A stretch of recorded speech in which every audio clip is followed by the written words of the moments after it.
yung mama, nasa gitna na, nasa tuhod pa lang na tubig. Apoy. Oo nga, mababaw lang. Mababaw lang hanggang doon. Daming isda pala dito.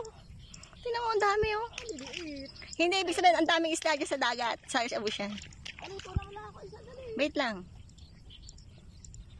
Alimutan ko na. Teka, i-vlog ko pa to eh. Huwag kang magulo.